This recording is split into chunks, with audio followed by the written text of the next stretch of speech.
Hi everyone, I'm Stephanie Kakris and I'm really excited to be sharing my online training with you today, which is about 5 of the most common blocks to success in business that I've seen in my 20 years or so working with people to help them to achieve their highest, get to their highest potential and get to what it is that they want to do. So without further ado, I am going to pop over onto my, share my screen and pop over onto my PowerPoint that I've created and see how we go. I created this, this has been sort of brewing in me for the last couple of months, this online training, because I'm just following quite a few people in different Facebook groups, and I guess that I just see so many people who feel like they're stuck or they're blocked with their business. And for those people who are watching that are not necessarily in business, anything that we want to achieve, anything that we're striving for, when we feel like we're coming up against blocks or we just don't feel like that it's running smoothly, then we don't really know what to do. And I'll just introduce myself for those of you who don't know me, and I'll figure out how I'm using Keynote. I normally use PowerPoint for this, and I'll figure out how I can go to the next slide. There we go. So my story is that since I was a young person, probably early teens, I would say, I knew pretty clearly that I wanted to assist people to reach their full potential. I found that I was drawn to helping people at school, and that I just had a natural gift for listening and for helping make people feel better, I guess. And I really wanted to study psychology, but the idea of studying clinical psychology and talking to clinically depressed and anxious people all day didn't really thrill me. So my mum suggested that I go into sports psychology, because I've always been a real lover of sport and performed myself at an elite level as a teenager, and just really passionate about helping athletes to reach their full potential. So I dutifully went off and did a Bachelor of Science and majored in psychology, and went on to do my master's in sports psychology. And after about 6 years at uni, I finished up with not really very much useful information as to how I can actually help people to live their dream life and to get to where they wanted to be. And I felt that there was a real incongruence. Well, when I look back now with what I've learned now, I look back and find that there's a real incongruence between what I learned and what was in my heart, like what my heart knew was the truth.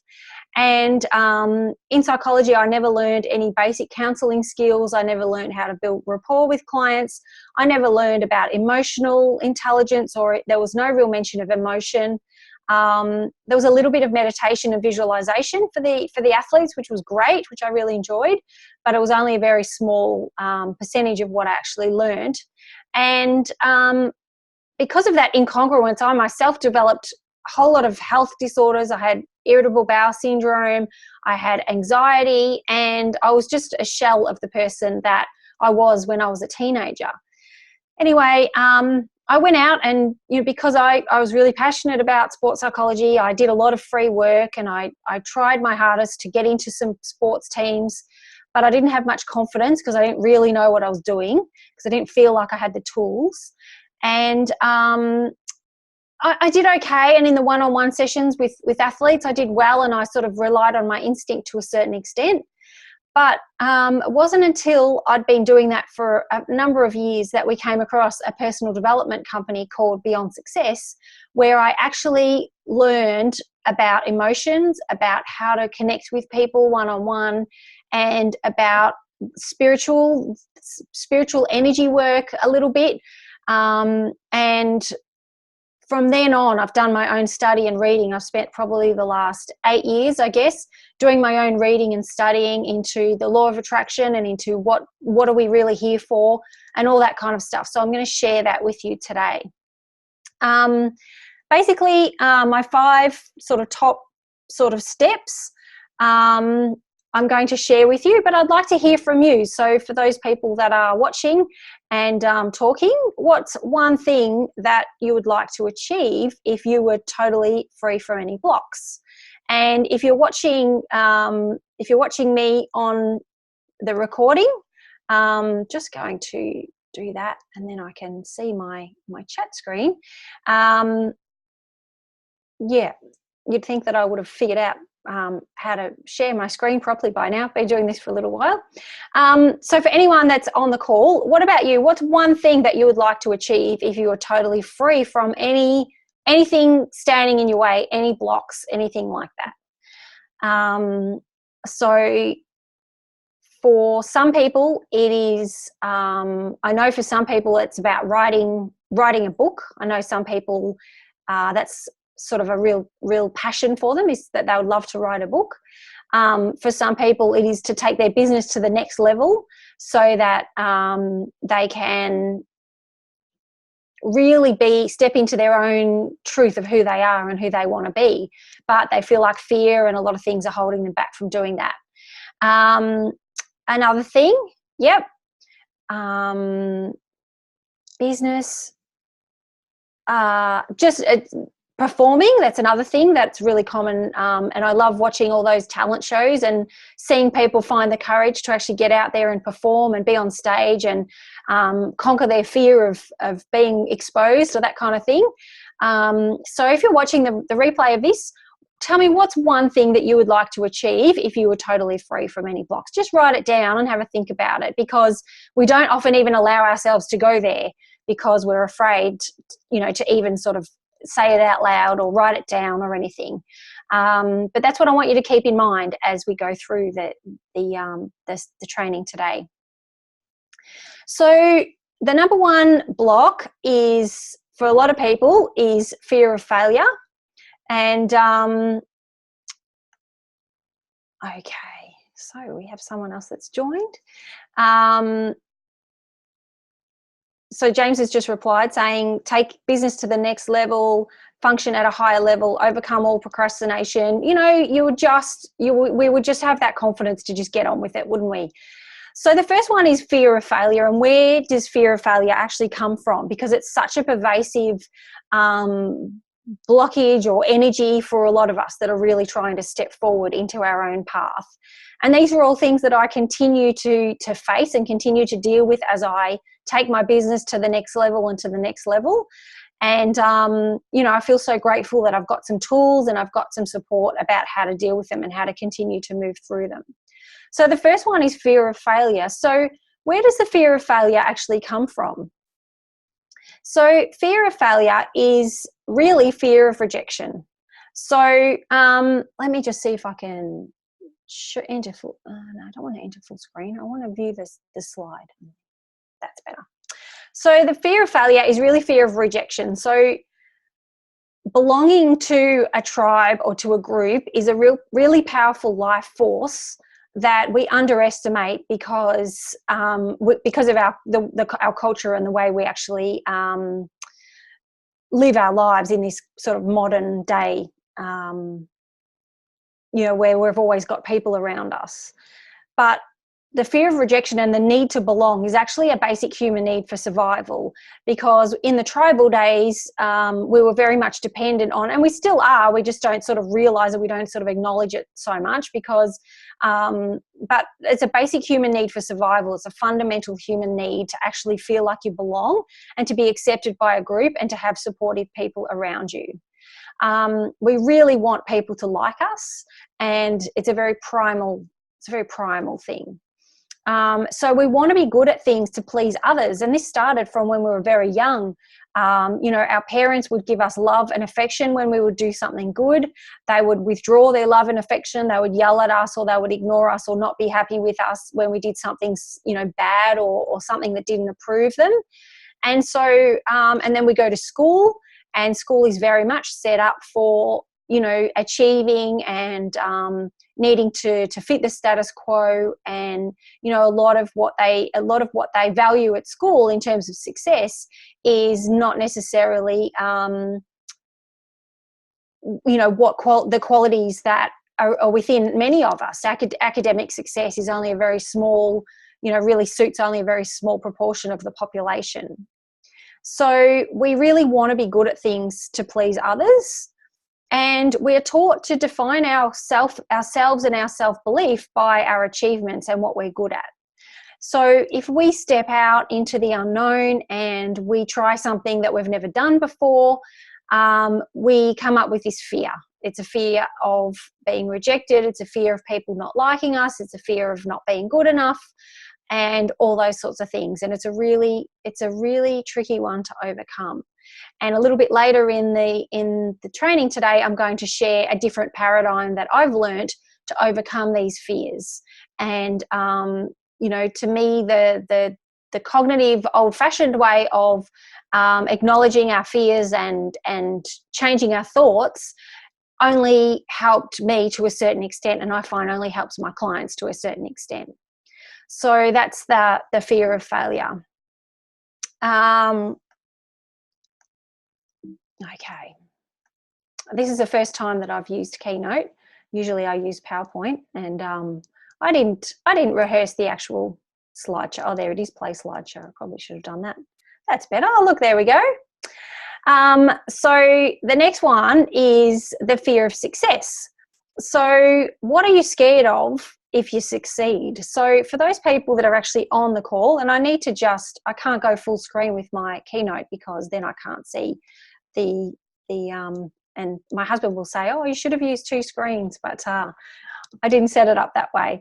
So I'm just going to go like this. I'm sure you can all manage. So for those of you live on the call, what are you scared of if you succeed? Now, a lot of people think fear of success sounds really crazy, sounds bizarre, sounds odd. For those of you who are on the Facebook Live, feel free to comment in the comments box down there. What are you scared of if you succeed?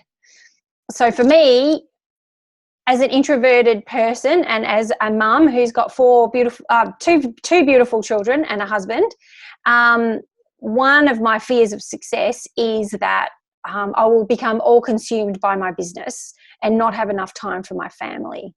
Another fear that I have if I succeed when I succeed, I should say, is that fear of being in the limelight, of feeling like I need to continue to perform at a high level. And what if I don't? What if I just want to have a break? The higher that we achieve, there's kind of an understanding or an expectation is the word, an expectation that if we get to here, then we need to get to there and we need to get to there. And so it's like, well, if I succeed up to here, then do I need to get to there, and then do I need to get to there? And that's a scary thought for me. So I don't like to be pressured. I'm not someone who works well under pressure. I can create my own pressure gently, but I don't work well under pressure. So that's the sort of thing, fear of success. So I'll just go to the next slide.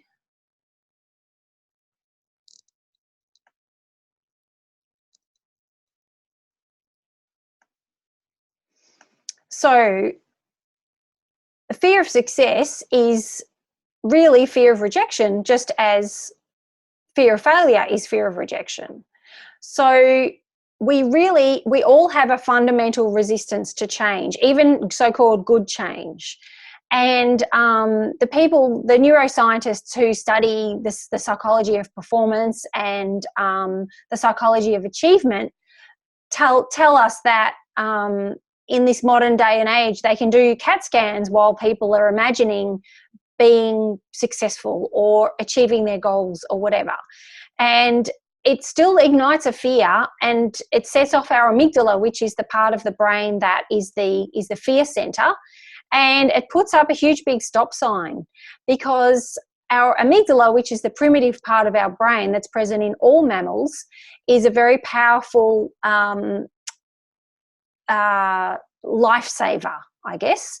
So that in the tribal days when we needed to have our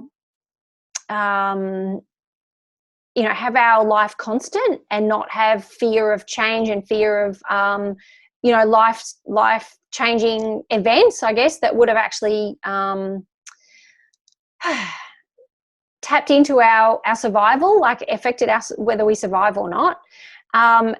It basically it fires off and it says, no, you shouldn't go there, you shouldn't do that, just stop. So it puts up this big virtual stop sign, I guess.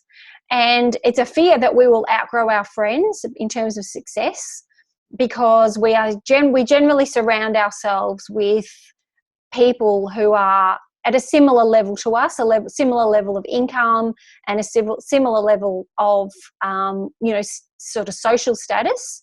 And so if I suddenly become really successful, I suddenly become really wealthy, then am I still going to want to hang out with those people? Are those people going to feel threatened by me? And am I still going to want to be their friend and all that kind of thing?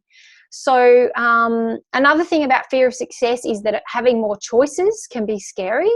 And I've actually heard people say, about winning Tats Lotto, winning a huge big amount of money, like $20 million or $50 million or something like that.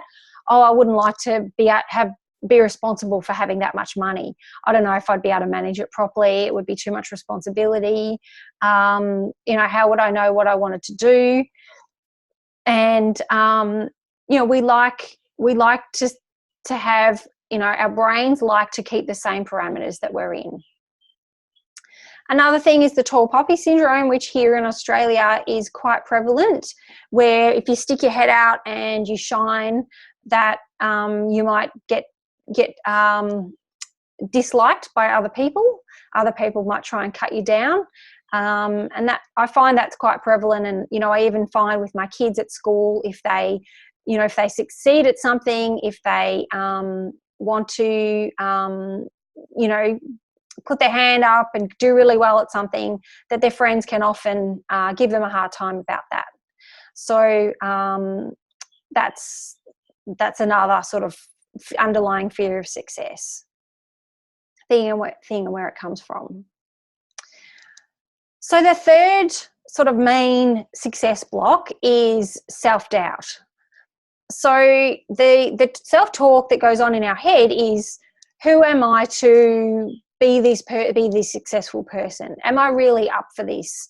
And often the opinion that we have of ourselves doesn't match the opinion that we need to have of ourselves so that we can achieve our goals, basically. And most people are crippled with self-doubt and no one talks about it. So me, myself, I've done all this work. I know all this stuff. I still have these doubts that continue on in my head. And even whilst I look at this,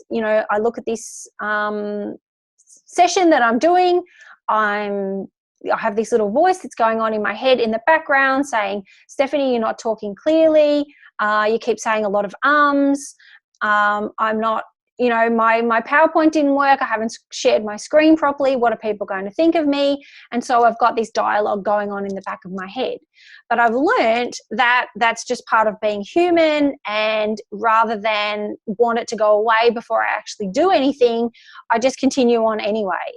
And I'll share with you the paradigm that I have learned about, that I incorporate into my daily life, that changed my viewpoint about how I approach things. And it just allows me to gently but consistently do it anyway, go there anyway, do what I need to do anyway. So I shall tell you about that in just a few moments. So in terms of self-doubt, here are some things that have helped me in the past. So first of all, listen to your self-talk. Like, acknowledging what you're actually saying to yourself is a really important first step, because if you can write down and listen to your self-talk, you will realize just how incessant and sort of the nature of those thoughts. A lot of people will balk at writing down or acknowledging their self-talk because it's really hard to hear and listen to, but it's a really important first step to moving through them. So your thoughts, another thing is that your thoughts aren't true. In fact, thoughts are not even real. And one of my mentors, Nicholas D. Costella, teaches this, that your thoughts are simply electrical impulses that are firing off in your brain consistently. And they're not true, they're not real, they're all just a figment of our imagination. But we believe that they're true, and that's where that self-doubt can become crippling. So my suggestion is that you journal your thoughts and get them out of your head and onto paper. And when you look at them, if you can step back from being who you are and look at them objectively, you can see just how ridiculous they actually are, because you've just got so much to offer. You've got so much to share with the world, and it's just crazy to be listening to this monkey voice in your head. Another thing that I generally sort of speak to my clients about is that to separate that voice from the real you. So give that voice, that self-doubt or that doubting Tom voice, a name, a separate name. You can call it Fred or Martha or, whatever you want to call it. And think of it as a separate entity from you, and not to let it stop you from being where you want to be. And then start a new habit of writing down positive messages. And these are some things that I do with my clients, is to write down some positive messages to sort of counteract the negative thoughts that we continually have. So I'm just going to pause for a second here. If you could type in the comments or in the chat, if you're watching live on Zoom, just something that that you've heard so far that has resonated with you, while I have a quick drink of water and clean my mouth. So we've gone through fear of failure, fear of success, and self-doubt so far. So just stop for a moment and write to me what has resonated with you so far.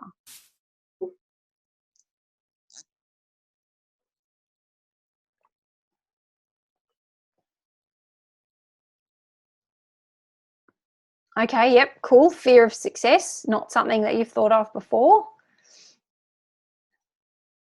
Yep, just the incessant self-doubt that sort of stops you from doing what you want to do and being where you need to be. Yeah, it's so universal. I need to say this. Most people, when I'm coaching them or when they come to me, they say, Steph, that monkey voice in my head has got to be, I've got to have more thoughts than anyone alive. And I say to them, trust me, that is not the case. Everyone says that to me, and everyone has this incessant monkey voice, this doubting Tom voice that just goes on and on in their head. And I'll explain to you about that in a minute, about where that comes from and what we can do about it in terms of the new paradigm about shifting from the ego level of self to the soul level of self. And I'll explain that to you in a minute. Okay, so on to the next one is money blocks. Self-doubt is exactly the same as lack of belief. Yep, absolutely. There's the same thing, just a different way of saying the same thing. So many people have money blocks. It's crazy, and it drives me crazy when I'm trying to help people in business, because, and I just want you to reflect for yourself about how do you view wealth and being wealthy. And I've actually written a 28-day email program called Money Mindset Makeover, and it's to help people to look at what are their core beliefs around money, what have they inherited from their parents and from their families, and how can we shift that paradigm around feeling deserving of money and feeling like what we've got to offer the world, someone's going to pay for, and all that kind of stuff. So in terms of money blocks, generally it's what I call old programming. So when we're born, our brains are they're like sponges. They're like open, especially for the first 5 years of life. They're open to developing, we'll develop all these programs. So I think of it as like installing software. So all these programs are installed by the time we're about age of 5. And how people around you view money, and how, even if you don't necessarily hear it spoken about, there'll be an energy in the air about it. And for whatever reason, money is a very complex phenomenon, and it has a lot of emotional charge in people. There's very much a cultural programming that there's never enough. So the news, for instance, and all the messages that are coming are, you need more, you need to have more, you need to be more, you need to buy more in order to be happy, you need to buy more in order to be successful. Just having enough is not enough. There's a status around wealthy people, that they're on a higher sort of plane than poor people. We're bombarded with messages all day, every day, no matter where we go, about needing to have more, needing to earn more. The news always talks about not about the unemployment rate, and how, people have lost their jobs, and, how people are struggling, and how retail is struggling. They never talk about how many jobs were generated in the previous month. They always just focus on the negative. And, these programs are ingrained into our brain. So until we can do a bit of self-healing work and reprogramming, then we're going to always have these same programs. So I would say to you, there's also generational programming. So the latest DNA, the latest sort of research into our DNA shows that we are from 7 generations back, that we've actually got the programs from our grandparents, our great-grandparents, our great-great-grandparents. And so, even though, in Australia we're living in an abundant society here, we still have those fundamental fears of not having enough, and not having enough to eat, not having enough to live on. And, they come across my mind as well. I worry that, what if everything goes belly up in terms of our economy, and what if we lose our house, and where are we going to live? And, I don't have them very often, but sometimes these thoughts go through my head too. And I know that, 7 generations, absolutely. And I know that it's my job to shift that, because I have the awareness now, and I can do the work, and I can shift it, and then it will benefit my kids and their kids, and, future generations after me. So in terms of business success, you've got to be really careful not to allow money to define your success in business. So you can be really successful in business. It's important for your own sort of well-being to be able to earn enough to to get by. And building wealth is a really important personal development journey, but it's also important not to just define your success on money only. It's important to look at how you've transformed other people's lives, what gifts that you have to share, how you've impacted people, and you will have impacted people in ways that you will never know as well. So it's important to remember those things in terms of moving forward and acknowledging how far you've come and what you have got to offer and what you have given so far in your business or in your life. And I like to look at money as a value exchange. So it's natural when we have a natural talent for things and we go into business using that natural talent, whatever that might be, we sometimes feel a bit funny about asking for money in return for sharing our gifts, because our gifts come so easily to us. So it's like, well, why should I charge for, running a course, or for me doing a coaching session with someone, when it comes so easily to me? I don't have to work really hard at it. I don't have to prepare for hours and hours and hours. Although, I need to acknowledge that I've done years of training to get to this point as well. But it's like about what value am I offering to those people? So when you think about a value exchange for money in business, how are you going to transform their lives, and what is that worth? Because people are out there spending hundreds of dollars on, new shoes or new clothes or the latest gadget or whatever it is, in order to pick themselves up and to make themselves feel good, when, those things are only very temporary and they might never wear them. They're just looking for that thing that's going to transform them. So if you're in business where you're going to help people to improve their lives in some way, you need to think of the money exchange as a value exchange, that you're giving. What are they actually gaining in return? And then what are they giving you in return? And they're giving you money in return as a value exchange. So they're the sort of things that I teach about in my money email program. So the next block that I see from people who want to be successful or want to take their business to the next level is a belief that they need to do it all themselves. And I just need to really remind you that it's okay to get help. It's okay to ask for help. It's okay to have a team of support people behind you. Now, where does this belief come from that we need to do it all themselves? That's okay. I'll just go back to that slide for a second.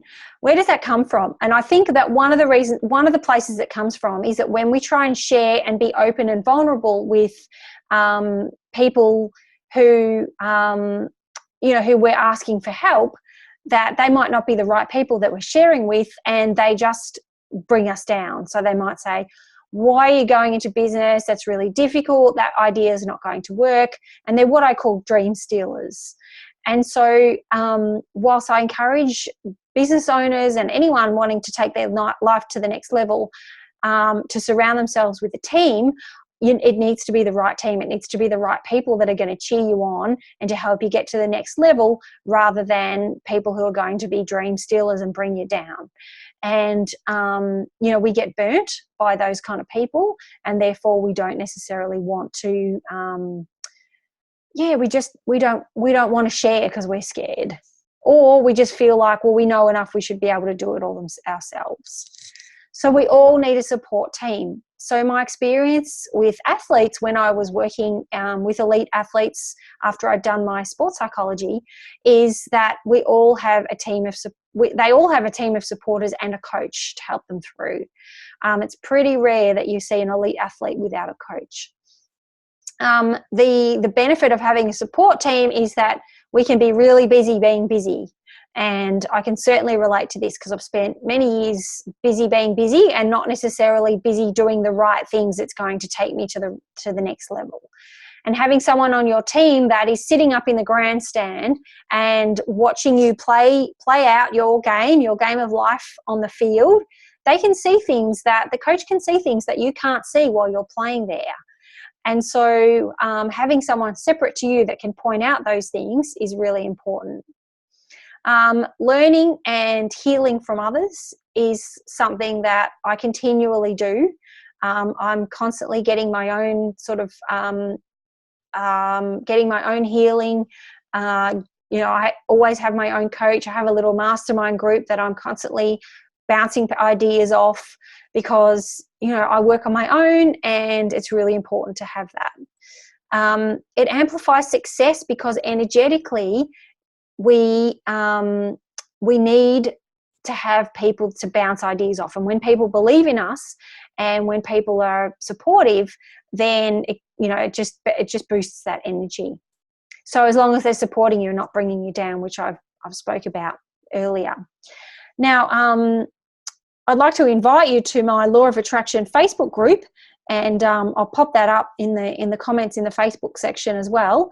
If you're looking for a supportive group around you, then that's somewhere where we can share our thoughts and our wishes and our intentions and our doubts and all those sorts of things in a supportive environment.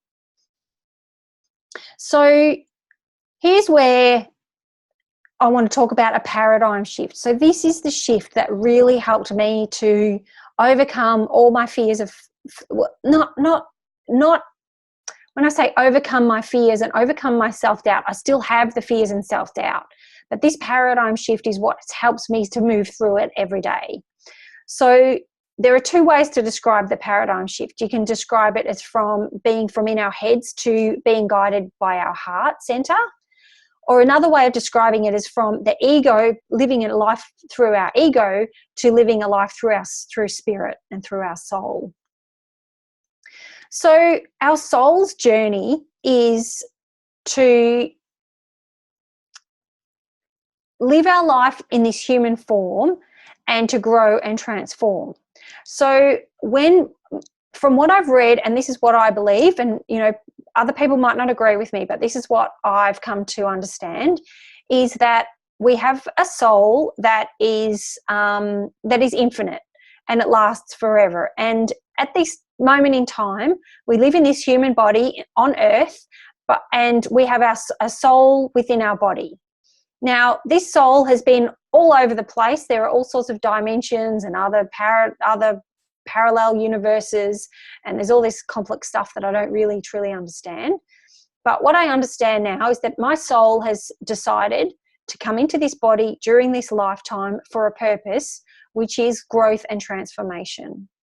Now, to a certain extent, my soul chose my body and this lifetime because there were certain things that my soul needed to undergo, which were my fate.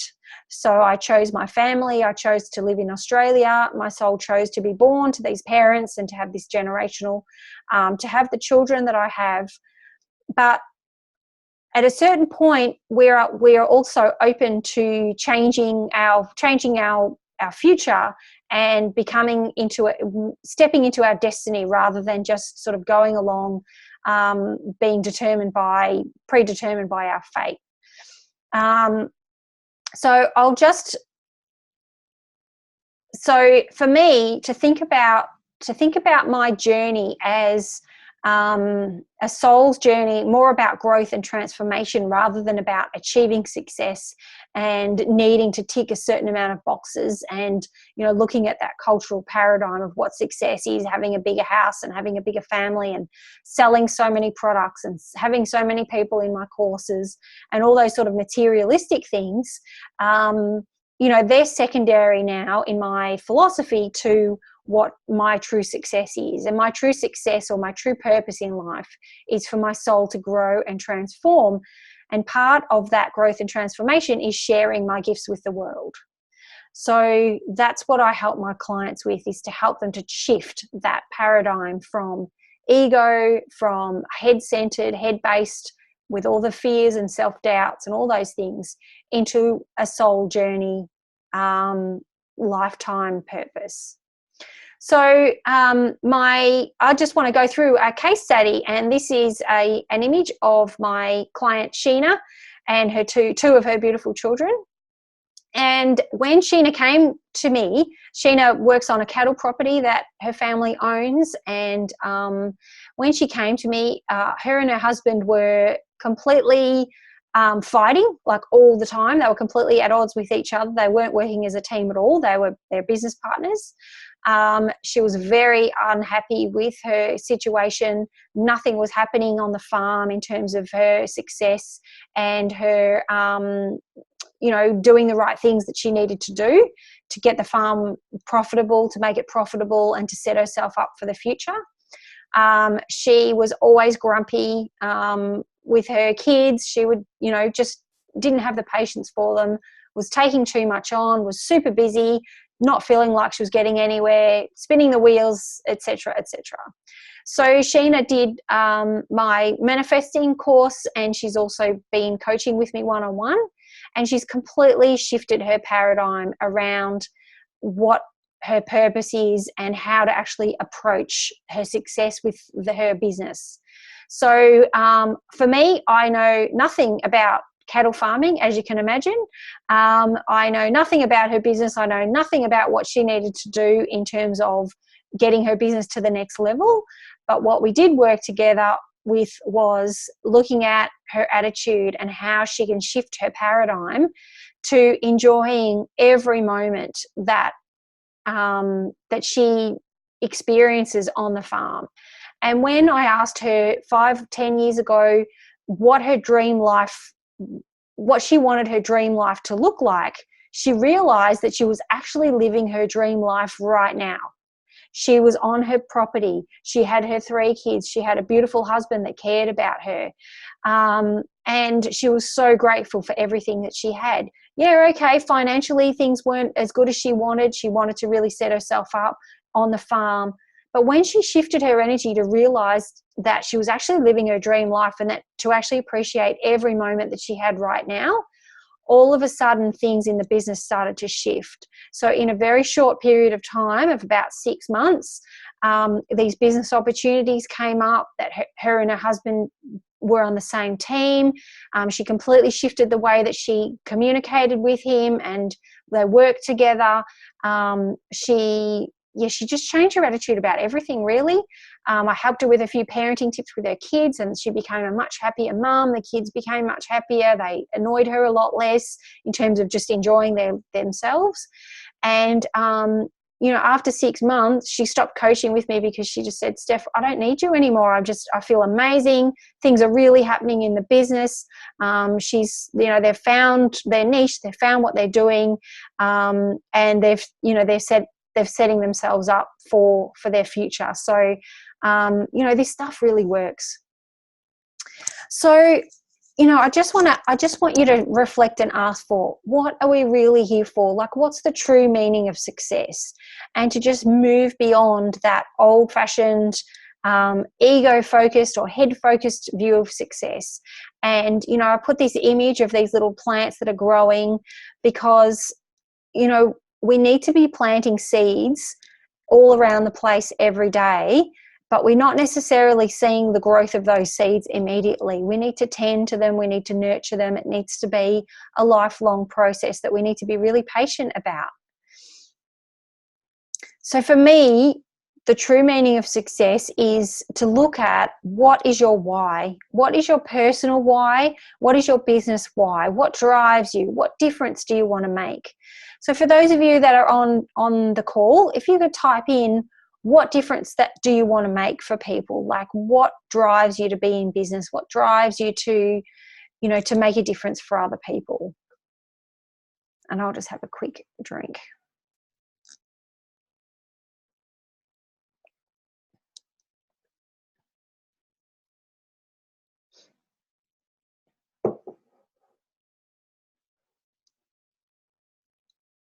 Okay, wanting to make life a bit simpler for people. Fantastic. Wanting to improve people's health and well-being. Yep, by helping them to change their diet and a few lifestyle changes. Yep, great. Yeah, just wanting to share my gifts with the world.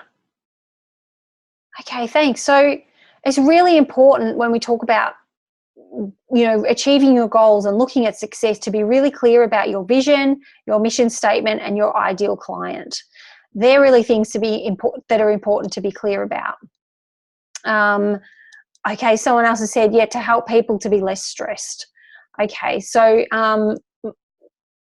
really important things to look at your why and what's really, truly important to you. Great. So I just want to share that I believe that there are no blocks. So the reason why I put the 5 most common blocks to success in business in my title is because I see a lot of people say that they feel blocked or they feel stuck. So for me, there are actually no blocks. There's only opportunities for growth. So if we feel blocked or stuck, that's just a feedback mechanism to say to us, okay, so what beliefs do I need to change here? How do I need to grow in order to open up my heart for my soul to help me take me to the next level? One of the most important things that you can do to change your vibration and to move forward to where you want to be in life is to look at gratitude and to see what is working. And when I was working with Sheena, one of the most important things that she started to do was to become grateful for everything that she had.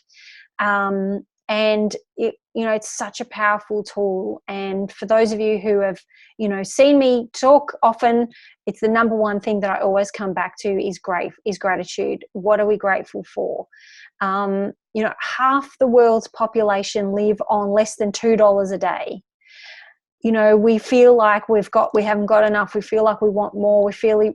We often feel, disgruntled or just not happy with what we have. And I always like to come back to let's focus on what we do have rather than what we don't have. So that's really powerful. Business is a really powerful personal development journey. So you're being called to share your gifts with the world. You really want to make a difference, and it's time for you to step into your own power and to do what you are here to do and to earn money in the process. You know, it's okay to be earning money as you go. In fact, it's good. It's good for your soul. Your soul likes that growth, to be able to have that value exchange, to believe in what you're doing, to ask for money so that you can earn money in the process, you know, whilst you're doing what you love to do and sharing your gifts with the world. So here's another case study. This is one of my clients, Arch, with his lovely new partner. Well, not so new, but reasonably recent partner. And Arch learned a technique in my manifesting course about how to set goals and intentions using the law of attraction principles and using those energetic principles that I teach. And he also came along to an energy healing retreat that I ran. And within a few short months, he had a few things that turned up in his life that were just really amazing sort of turn of events. One of the things that he was really passionate about, and one of the things that's his why, is about contributing and volunteering overseas. And he had an opportunity to go with a Rotary group to Thailand and to help volunteer at an orphanage to assist with building new buildings, to help build a school next to the orphanage, and just to help with general maintenance and to help with the kids as well. And I think he did my course in, I think it was July, and he had the opportunity to go in November, but he didn't have the cash to go. He didn't have any annual leave with his job. And he wrote out the goal anyway as a way of sort of practicing the technique. Anyway, he a couple of months later, he got a new job, and his salary lifted a lot. His job included a car, so he was able to sell the car. And so he'd freed up the cash to go, but he still didn't have the leave with his job to go. Now, when he got a new job, he was in that same company. He'd been working in a casual position, and then he got a full-time permanent job in that company. But he'd only been working in it for a couple of months when it was time to go on the trip. Anyway, about a month into his new role, he got a call from HR saying that he had 4 weeks leave that he needed to use up because they don't like you to accrue too much leave, or I think it was 5 weeks or something. And he said, how can I have 5 weeks accrued leave when I've only been in the job for a couple of weeks? And they said, oh, well, if you've been working casual with us for more than 12 months and then you get a full-time job, you get the leave backdated. So he had no idea that this was all going to happen. And in the end, within a couple of days, he realised that he could actually go on his trip to Thailand, and he booked the flights and the accommodation and everything. And he went, even though a couple of months before, there was no way on earth that he was going to be able to go. Since he got back, he continued to do the work, and he's changed his vibration, and he's since met a new partner, which was another thing that he wanted to attract in his life. And they actually just came to Melbourne last weekend. They're from Brisbane, and I was able to have lunch with them and meet them. And it's just a really cool story. It just shows you that anything's possible when you shift your energy. So I wanted to invite any of you that would like to do some one-on-one coaching with me. I've recently had a couple of people finish up their stint of coaching, and I've got 2 spots available at the moment. So putting a special offer on the table just for people who are watching this and for people on my mailing list, that you can purchase 6 months of coaching with me and you'll get an extra month free. So in terms of my guidance program and what I will do with you, I will get really clear on your goals and look at your why. And to have a really clear why is so important when you look at that soul journey and moving through the fear and the self-doubt. A step-by-step program about how to reframe and heal all your specific fears, to look at where they come from, do the generational healing that's required, look at, what happened in your childhood, where do all those fears come from, and see if we can't dissolve them and change that paradigm for you. I'll teach you about how energy works and how to manifest your goals and dreams without that struggle. and just in general shift that your personal paradigm, like Sheena did, and like Arch did, to set you up for the future. So what about you? So I just want you to stop and reflect and think about, well, what are you ready to celebrate in your life? What are you ready to attract? What are you ready to achieve? You know, how would you like to be different? You know, for some people, it just might be letting go of the anxiety and the struggle and that feeling. And, you know, that to me, that would be a huge foundational shift. For some people, they might be struggling with their health. And, you know, one thing that they would love to be able to celebrate is about feeling good about themselves and feeling good about their health. Anyone that's live on the call or live watching Facebook right now, just type in, what would you like to be able to celebrate in your life? It might be financial success. It might be, you know, being able to help more people in your business. Just type in what might be important for you what are you ready to celebrate in your life?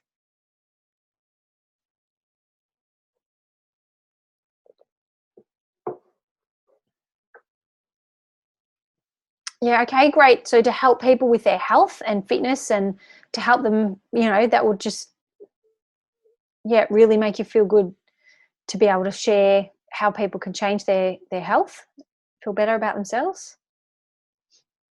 Yep, celebrate writing a book and sharing. Being able to walk freely. Yep, so just being able to transform your own health. Fantastic.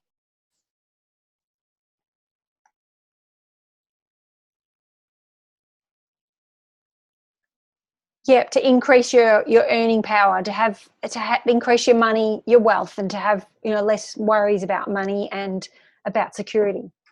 Fantastic, cool. So if you're watching this on the replay, have a think about what are you ready to celebrate in your life. So I just want to share with you that it's time to walk a new path. It's time to shift your paradigm. It's time to get out of all those fears and to step into your true power and to be who you want to be. When coaching with me, just a little bit about the nitty-gritty, I use a comprehensive personality profile tool with my clients. So we'll look at what's great about your personality and how you can use your strengths to benefit yourself. Fortnightly calls via phone or Zoom is the way that I like to work best, to find out what energy you need to transform and to shift it so that you can grow and move forward.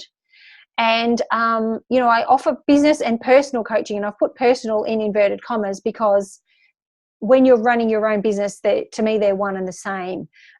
Your business is a personal journey. It's a reflection of you. But if you're not in business, if you've just got things that you want to move through and share with it, then, you know, and share, then that's just, you know, that to me, that's just as important as, you know, as sharing in business.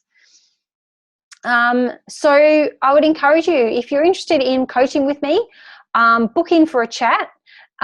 So simply just send me an email. So for those of you who are on my mailing list, just reply to any of the emails that I've sent you. I've kept tomorrow, and tomorrow's Friday, and next Monday I've got them free to have a discovery call with you, and let's have a chat about how we can work together. My normal coaching rate is $597 a month, and for anyone watching this at the moment, I'll make it $497. Sign up for 6 months and you can get 1 month for free. And I've just got 2 places because I only run with 6 or 7 one-on-one clients at a time, because I really like working on my online products and programs and on my books and that kind of thing. I've got a few products that I'm working on in the background. So I just keep a small number of one-on-one clients going at a time. And yeah, so it's basically first in, best dressed. When those 2 spots are filled, then you might need to wait a few months to be able to get in to have some coaching with me. So I just wanted to say thank you so much for listening and allowing me to share my gifts with you. It's been really fun to, you know, to hear your goals and you know, I love hearing about what people are wanting to do with themselves and with their lives. I see that someone has said, you know, one thing that they'd like to achieve is to win an art competition, and that would be, you know, that would be really fun. And you know, creative expression is such an important part. The soul loves creative expression, and again, you know, it's not something that we really really value in our culture, is creative expression just for the sake of it, you know, without needing to, you know, without needing to make a huge amount of money or be successful through it. That's something that's really important, is creative expression. And you know, thanks for allowing me to express myself and to share with you. And if you're interested in one of those coaching spots, just give me a call or send me an email and we'll make a time to chat. So we're 2:01 p.m. We've got about 2 minutes to go.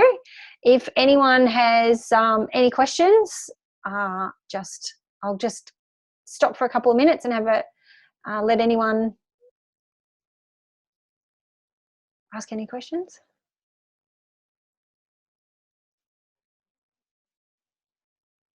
Okay, when would the coaching start?